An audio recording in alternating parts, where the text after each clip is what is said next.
Assalamualaikum warahmatullahi wabarakatuh.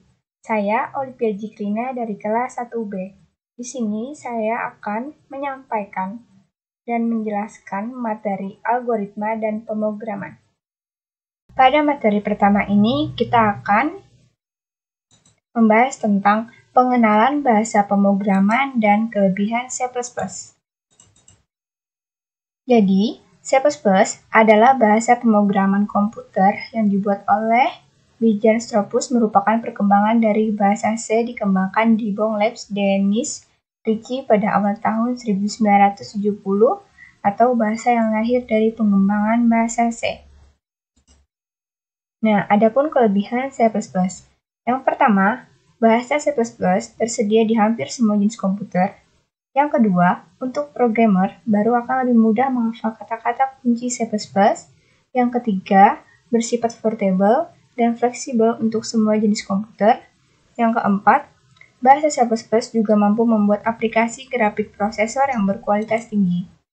Lalu, tool yang digunakan untuk melakukan compile C++ ada dua jenis, yaitu online cpp.sh ataupun online GDP. Lalu yang offline ada kode blok ataupun dev C++. Nah, di sini ada contoh program C++. Di sini saya akan langsung mempraktekkan seperti apa membuat program dan mengetahui struktur-strukturnya.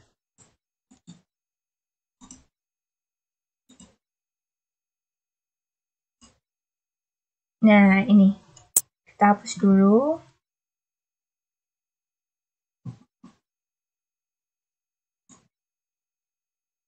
Lalu language-nya C++. Langsung saja kita yang pertama include Ustream, lalu using namespace, in main, lalu cout.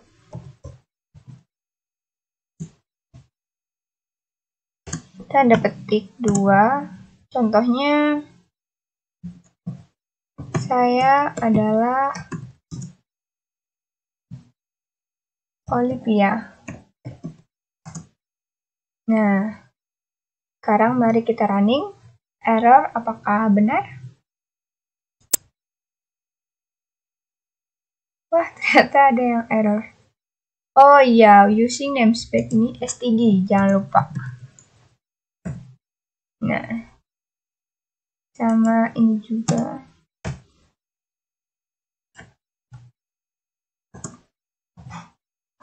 Mari kita running. Nah, baru benar. Saya adalah Olivia.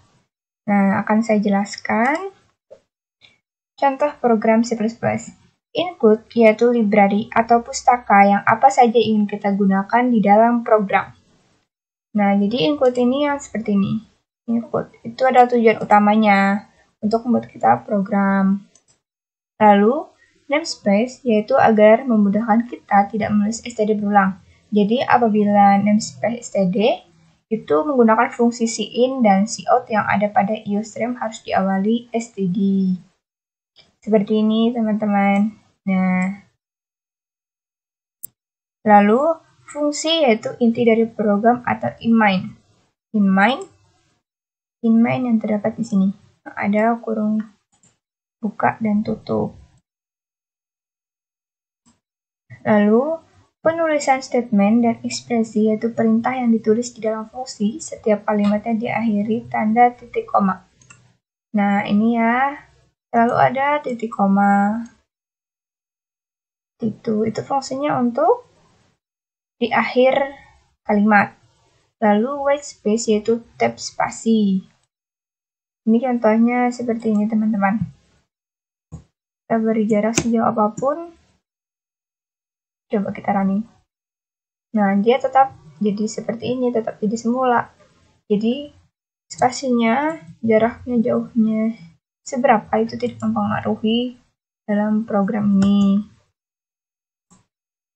Lalu, penulisan blok kode yaitu kumpulan dari beberapa statement yang dibungkus dengan tanda kurung awal. Yang pertama, blok fungsi main sama dengan inMain, blok fungsi for atau for in. Nah, ini tanda kurung berawal. Nah, lalu penulisan komentar yang pertama menggunakan garis miring ganda dan yang kedua menggunakan garis miring bintang. Lalu penulisan string dan karakter yaitu kumpulan karakter ditulis dengan tanda petik ganda untuk menulis karakter. Nah, selanjutnya kita masuk pada materi fungsi input dan output pada C++. Nah, jadi prosesnya itu ada yang terlebih dahulu ada input, yaitu awalnya, lalu dia berproses, lalu dia jadi menghasilkan hasilnya, itu namanya output. Lalu, nah, fungsi output dan input. Fungsi output yang pertama adalah fungsi cout untuk menampilkan output ke layar. Yang kedua, fungsi printf untuk menampilkan output ke layar komputer. Dan yang kedua, fungsi input, fungsi cin untuk mengambil input dari keyboard. Dan yang kedua, fungsi scanf untuk mengambil input dari keyboard. Nah, jadi kita langsung praktekkan saja gimana sih proses output, input, dan proses itu. Nah, include iostream seperti yang awal tadi. Lalu using name space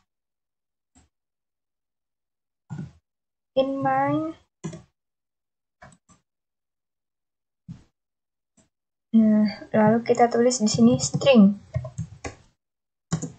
Misalnya string nama. Lalu string alamat.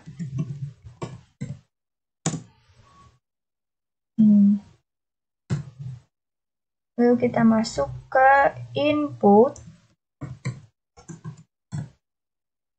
Lalu kita tulis cout. Tanda petik. Nama. Tanda titik 2. Lalu jangan lupa pakai titik koma lagi. Lalu sin. Dengan panah arah yang berbeda. Itu nama.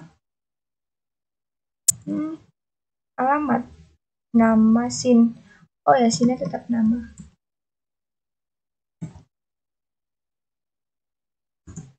Ini titik koma.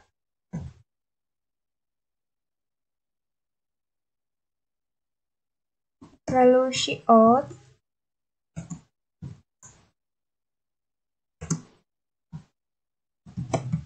Alamat. Titik 2. Jangan lupa titik koma lagi. Sin. Dengan arah yang berbeda. Alamat. Titik koma. Nah, lalu output.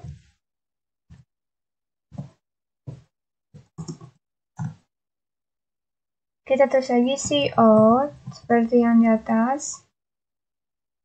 Panah ENDL. Titik koma. Itu saya ingat ini. Using namespace std. Titik koma. Cout lagi. Tanda petik.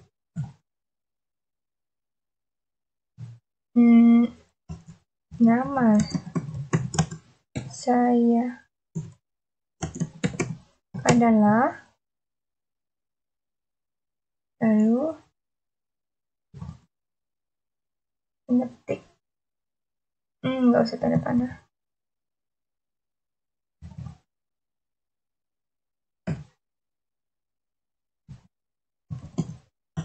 Saya tinggal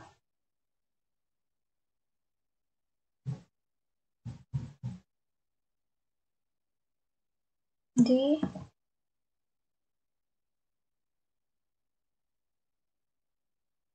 tanda panah lagi, alamat, titik koma. Nah, mari kita running. Nah, benar teman-teman. Jadi kita isi aja nama Olivia, alamat Almanar.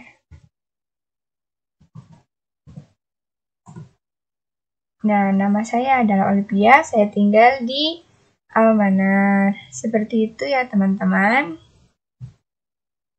Contoh output, input, seperti ini contohnya. Nah, lalu kita masuk pada materi elemen dasar C++. Yang pertama, himpunan karakter. Himpunan karakter di C++ terdiri atas huruf, digit, simbol, dan bahkan karakter kontrol seperti spasi dan bintang. Secara lebih lengkap, nah ini contohnya huruf, ada yang huruf besar dan huruf kecil sampai Z. Lalu yang digit seperti mulai 0, 1, 2, 3, 4, dan seterusnya. Dan yang ketiga, simbol dan lain, yaitu seperti ini. Spasi, C++ mempunyai cara untuk menyatakan karakter-karakter yang tidak mempunyai kode tombol, atau seperti karakter kontrol.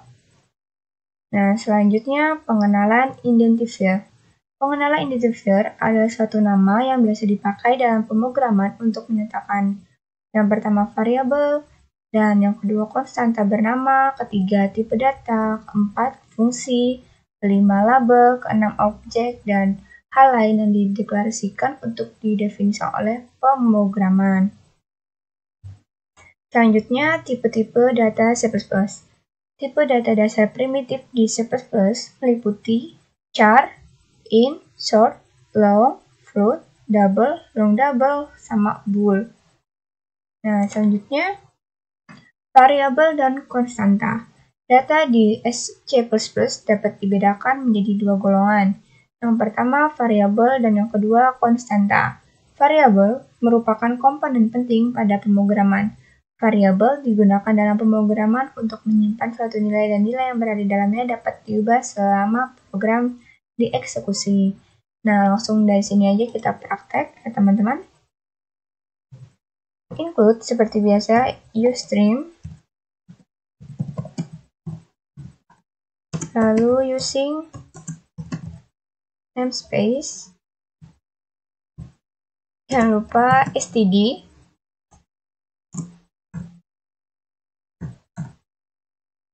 nah in main, lalu kita masuk ke ini float. Tadi sudah dijelaskan kan teman-teman?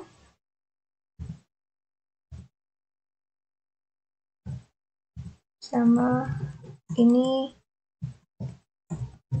luas, panjang, lebar, dan luas ya teman-teman. Lalu kita masuk ke input.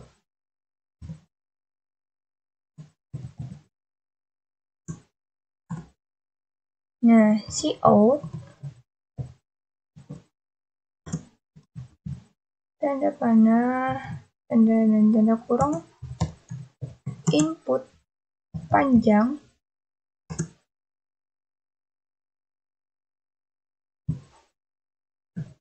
titik koma, sin,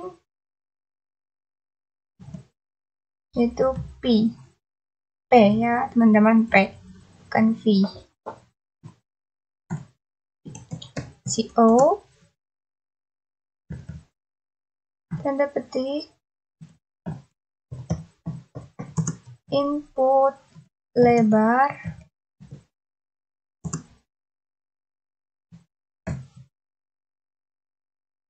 saya lupa beri tanda titik 2 teman-teman, lalu titik koma, dan sin,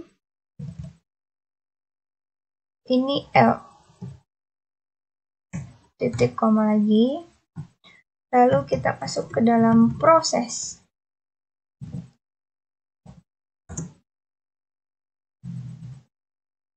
Prosesnya L sama dengan panjang dikali ini bintang ya teman-teman, tandanya itu lebar, titik koma, lalu output. Nah,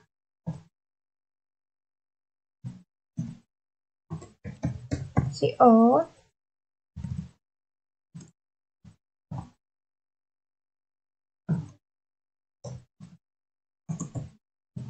hasil luas adalah tanda titik 2,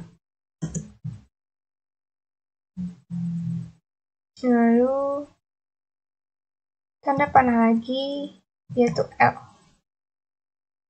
tanda titik koma. Nah, mari kita running, apakah benar? Nah, ternyata yang salah teman-teman. Di lebar saudara panjang kali lebar. Teman-teman, ini apa yang salah ya? Sepertinya ini.